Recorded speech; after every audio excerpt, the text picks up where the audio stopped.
a cybersecurity expert, what is the biggest threat businesses face and what advice do you have for them? Yeah, it's very interesting when we think about the cyber criminals and the type of attackers. And they're inherently opportunistic and they absolutely love a crisis. And what a crisis we've seen really over the last 12 to 18 months. So they're really taking advantage of this. And we've seen a massive increase with regard to phishing attacks, so really preying on people's fears and emotions. So they pretend to be your bank, they might pretend to be offering a vaccine or just offering support, they might pretend to be a charity, and those type of things. And it's really trying to get you to fool you into a false sense of security almost, to try to get you to either give up credentials or click on links, those type of things. And those links can then lead to malware and those type of things into your systems. But we've also seen a massive increase with regards to ransomware, and that's specifically targeting healthcare, critical infrastructure.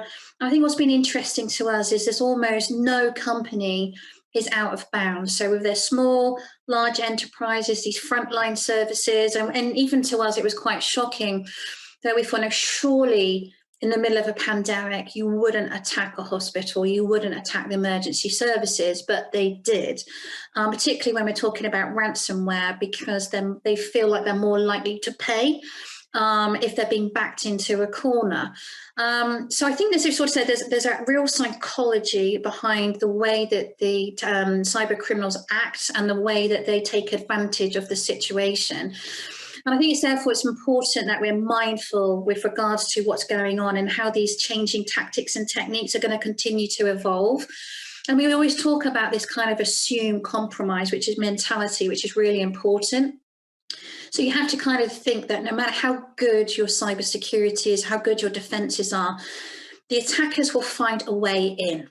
So whether they're going to your users, they're finding vulnerabilities in your infrastructure, your networks, unpatched servers, anything that they can find a way in, they will take advantage of.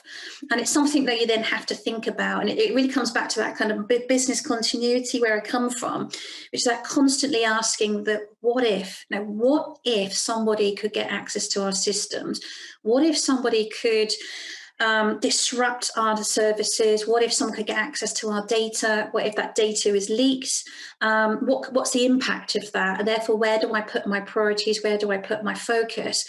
And that's kind of really where we're at the moment, is that kind of really getting companies to kind of think about that. What's the worst case scenario? And are you prepared for that? So we're no longer just talking about cybersecurity in isolation or the cyber incident response.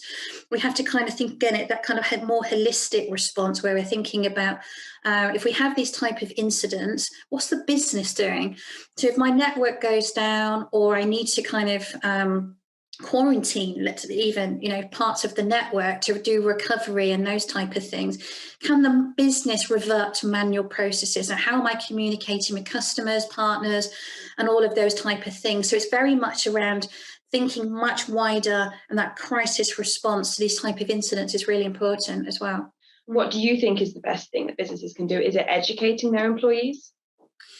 That's one factor. One of the things that really winds me up is when people get referred to as the weakest link, and it's their fault when they fall foul to some of these scams.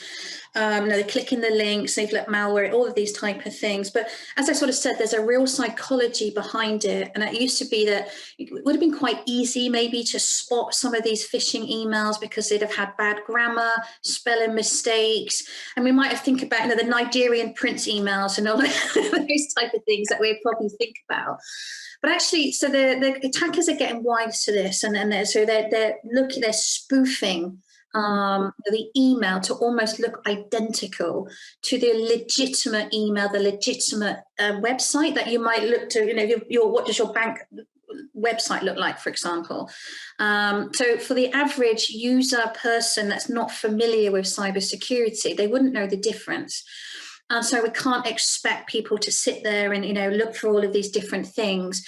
So we kind of have to, again, it kind of comes back to that. You have to assume compromise. So you have to assume, for the best will in the world, people are still going to click links. So we can provide them with education and awareness, and that's really important, but it can't be just a 30 minutes of e-learning once a year and expect people to know everything that's going on. It has to be constantly evolving and something that's kind of built into their everyday processes, if you like.